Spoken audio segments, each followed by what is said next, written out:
Bismillahirrahmanirrahim. Assalamualaikum warahmatullahi wabarakatuh. Perkenalkan, nama saya Wina dengan NIM 105-19128, kelas SI 4 dari Prodi Sistem Informasi. Di sini saya akan memenuhi ujian tengah semester mata kuliah Enterprise Arsitektur. Di sini saya akan menjelaskan mengenai Enterprise Arsitektur, kemudian fungsi Enterprise Arsitektur, dan penggunaan Archimedes. Langsung saja kepada definisi Enterprise. Menurut Surendro tahun 2009, Enterprise bukan hanya perusahaan atau company yang berorientasi kepada profit saja, tetapi dapat juga berupa organisasi non-profit atau nirlaba, seperti pemerintah, institusi pendidikan, ataupun organisasi amal.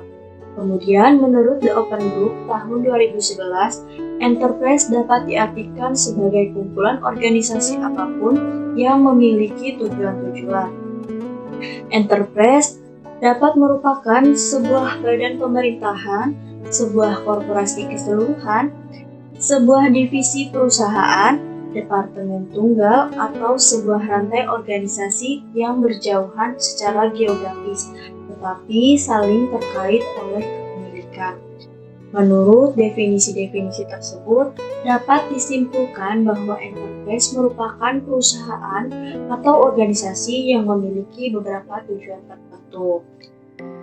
Istilah enterprise dalam konteks enterprise arsitektur dapat digunakan untuk menunjukkan keseluruhan perusahaan yang mencakup semua layanan informasi dan teknologinya, proses, serta infrastruktur dan domain spesifik dalam perusahaan. Kemudian, definisi arsitektur. Menurut Surendro tahun 2009, arsitektur merupakan suatu perencanaan yang diwujudkan dengan model dan gambar dari bagian suatu komponen dengan berbagai sudut pandang. Sedangkan menurut The Open Group tahun 2011 memiliki dua makna dalam mendefinisikan arsitektur, yaitu yang pertama, deskripsi formal dari suatu sistem atau rencana terperinci dari sistem pada tingkat komponen sebagai panduan implementasi. Kemudian yang kedua, struktur dari berbagai komponen, hubungan antar komponen-komponen tersebut, serta prinsip dan pedoman yang mengatur desain evolusi komponen-komponen tersebut dari waktu ke waktu. Dapat disimpulkan, arsitektur adalah perancangan atau merepresentasikan suatu gambaran dari suatu benda atau objek sehingga dapat memperoleh hasil yang sesuai dengan kebutuhan. Contoh arsitektur juga dapat berarti perencanaan berupa cetak biru atau blueprint dari suatu struktur baik fisik maupun maya. Arsitektur diwujudkan dalam bentuk model dan gambar suatu komponen yang ditinjau dari berbagai sudut pandang. Kemudian, definisi enterprise arsitektur. Menurut Brownland, dalam Kosasi tahun 2013, enterprise arsitektur adalah praktek manajemen atau memaksimalkan kontribusi dari sumber daya organisasi, investasi teknologi informasi, dan aktivitas pembangunan sistem untuk mencapai suatu tujuan kinerjanya. Menurut Service et al. tahun 2006, as cited in Kosasi tahun 2013, enterprise arsitektur merupakan sebuah pendekatan logis, komprehensif, dan holistik untuk merancang dan mengimplementasikan sistem dan komponen secara bersamaan. Selanjutnya, yang terakhir menurut Garnett dalam Kosasi tahun 2013 mengemukakan bahwa penerapan enterprise arsitektur sering lebih fokus kepada keselarasan antar bisnis dengan teknologi informasi sehingga terkadang atau seringkali melupakan kebutuhan keamanan dan privasinya. Berdasarkan pengertian-pengertian tersebut, enterprise arsitektur merupakan deskripsi tentang suatu organisasi yang terdiri dari komponen-komponen enterprise, sifat-sifat, dan hubungan di antara komponen tersebut. Sebuah enterprise arsitektur menjelaskan terminologi komposisi komponen organisasi, sehubungannya dengan lingkungan eksternal dan prinsip-prinsip panduan untuk kebutuhan atau analisis, desain, dan evolusi dari suatu organisasi. Kemudian dari tujuan enterprise arsitektur yaitu menjamin bahwa sumber daya informasi yang dimiliki enterprise akan dapat digunakan dalam rangka mendukung strategi enterprise tersebut. Selanjutnya itu fungsi enterprise arsitektur. Yang pertama, menjabarkan hubungan atau kaitan antara tujuan organisasi dengan sistem informasi dan komunikasi. Kedua, mendukung pengambilan keputusan investasi. Yang ketiga, mengurangi jumlah antarmuka antar aplikasi. Yang keempat, pengembangan standar-standar dalam sistem informasi dan komunikasi. Kemudian yang terakhir, meningkatkan kemampuan integritas data antar bagian dalam organisasi. Selanjutnya, manfaat enterprise arsitektur. Manfaat yang dimiliki oleh enterprise arsitektur seperti memetakan proses bisnis, data, aplikasi dan teknologi, proses redesign, merger, dan akuisisi organisasi, serta pengembangan roadmap organisasi, interoperabilitas aplikasi dan teknologi pengelolaan organisasi lebih efektif dan efisien. Kemudian ada keuntungan enterprise arsitektur. Yang pertama, meningkatkan efektivitas dan efisiensi bisnis dari perusahaan. Lalu ada menjadikan suatu inovasi dalam struktur organisasi perusahaan, integrasi proses bisnis untuk mencapai kualitas dan ketepatan waktu dari informasi bisnis, serta memastikan bahwa investasi untuk teknologi informasi dalam perusahaan dapat dipertanggungjawabkan. Yang terakhir, biaya investasi dan operasional teknologi informasi akan berkurang dan keakuratan dan kecepatan sistem teknologi informasi akan meningkat. Kemudian kita pada framework pada enterprise arsitektur, kita hanya mengambil sebagian saja. Saya di sini akan mengambil cuma 3. Yang pertama TOGAF, yang kedua Jackman Framework, yang ketiga Federal Enterprise Architecture Framework. Kemudian ini definisi dari TOGAF atau The Open Group Architecture Technique. The Open Group Architecture Technique atau TOGAF adalah sebuah framework yang dikembangkan oleh The Open Group Architecture Framework pada tahun 1995. Awalnya TOGAF digunakan oleh Departemen Pertahanan Amerika Serikat, namun pada perkembangannya TOGAF banyak digunakan pada berbagai bidang seperti perbankan, industri manufaktur, dan juga pendidikan. TOGAF ini digunakan untuk mengembangkan enterprise arsitektur di mana terdapat metode dan tools yang detail untuk mengimplementasikannya. Hal inilah yang membedakan dengan framework enterprise arsitektur lainnya, misalnya framework Jackman. Salah satu kelebihan menggunakan framework TOGAF ini adalah karena sifatnya yang fleksibel dan bersifat open source. Pandangan TOGAF pada enterprise arsitektur memiliki 4 kategori, yaitu antara lain business arsitektur, application arsitektur, data arsitektur, yang terakhir technical arsitektur. Saya jelaskan satu-satu. Yang pertama, business arsitektur, itu mendeskripsikan tentang bagaimana bisnis untuk mencapai tujuan organisasi. Kemudian yang kedua ada application arsitektur, merupakan pendeskripsian bagaimana aplikasi tertentu didesain dan bagaimana interaksinya dengan aplikasi lainnya.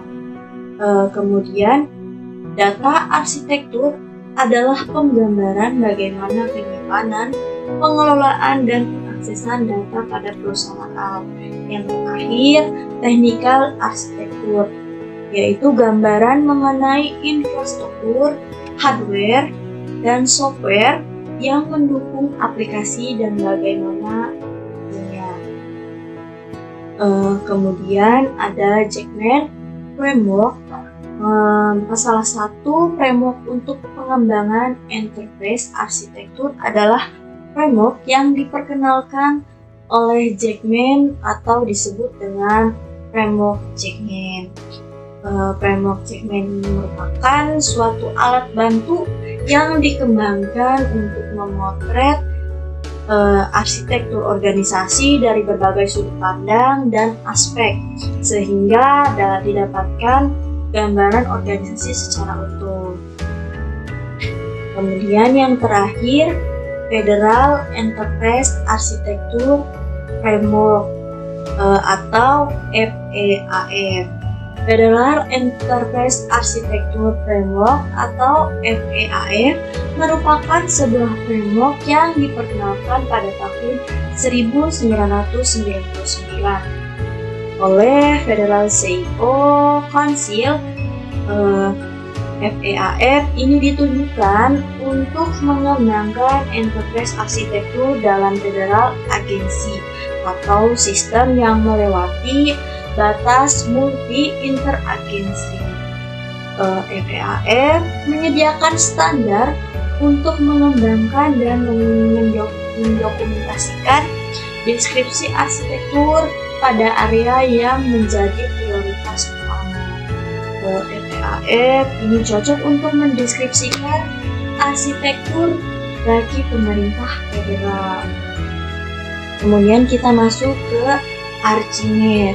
Archimedes adalah satu tools dari sekian banyak tools seperti TOGAF ADM, Dizagi Modeler, FEA, Segment Framework yang digunakan untuk memodelkan suatu proses bisnis. Archimedes menawarkan bahasa yang umum untuk menggambarkan pembangunan dan pengoperasian proses bisnis untuk organisasi,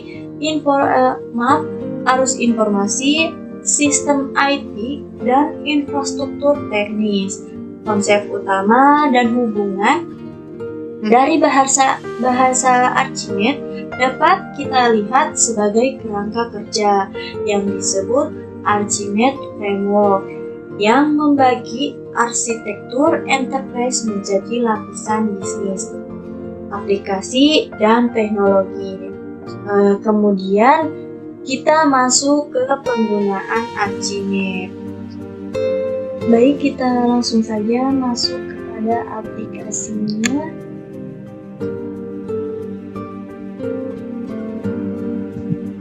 Di sini saya menggunakan aplikasi Archimedes Modeling dengan versi 4.9.3. Ini adalah tampilan awal. Kemudian kita klik New Model, kemudian akan ditampilkan seperti ini. Nah, di sini saya akan menyebutkan beberapa simbol-simbol yang akan kita pakai. Di sini adalah simbol untuk bisnis ya, untuk yang warna kuning. Kemudian untuk yang warna biru itu adalah simbol untuk application. Kemudian yang warna hijau itu digunakan untuk simbol teknologi. Paling sering digunakan paling ada specialization, kemudian association, flow relation, dan realization relation. Kemudian di sini ada validator, visualizer, properties, kemudian hint, navigator, dan outline. Di sini kita langsung saja masuk ke penamaan modelnya. Di sini saya ambil contoh nama order on site.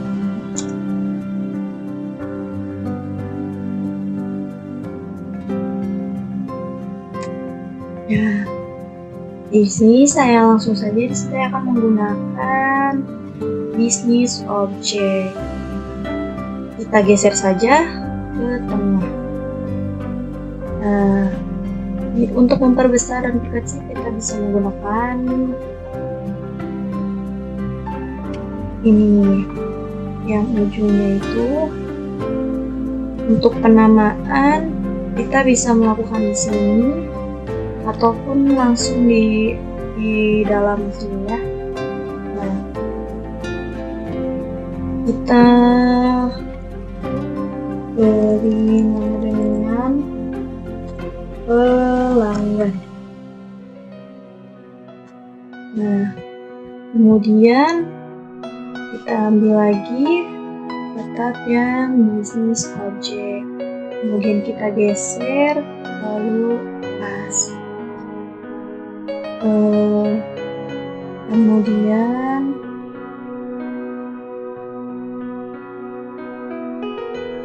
kita edit terlebih dahulu, kita beri nama dengan data order. Oke. Kemudian kita buat satu lagi business object-nya, bisa langsung kita klik saja, itu juga bisa.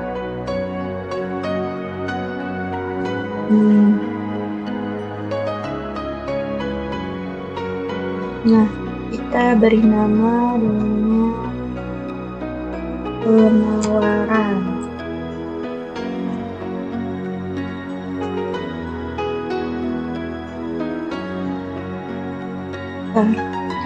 Kemudian di sini saya akan menggunakan specialization relation. Kita klik saja, lalu kita klik business object yang tadi. Kita klik, kemudian kita satukan dengan business object yang di bawah. Nah, seperti ini. Kemudian selanjutnya sama, kita bikin lagi. Kita geser lalu klik data order, kemudian masuk ke penawaran. Nah, untuk penggunaan ini, untuk data objeknya kita menggunakan simbol aplikasi. Klik, kemudian taruh di sini. Nah, kita ganti dengan data kemampuan.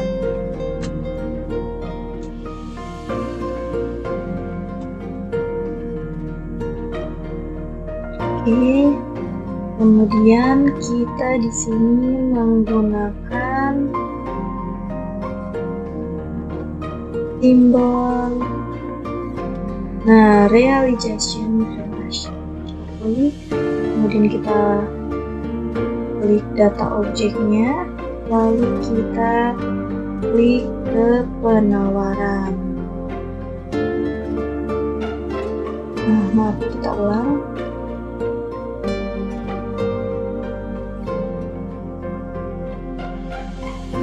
Nah, seperti ini.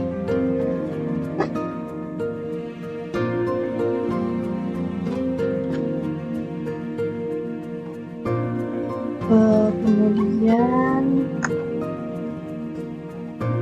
selanjutnya kita masuk ke business object lagi, kita masuk ke simbol object lagi.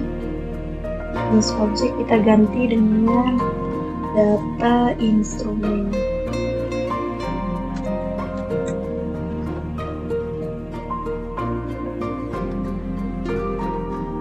Kemudian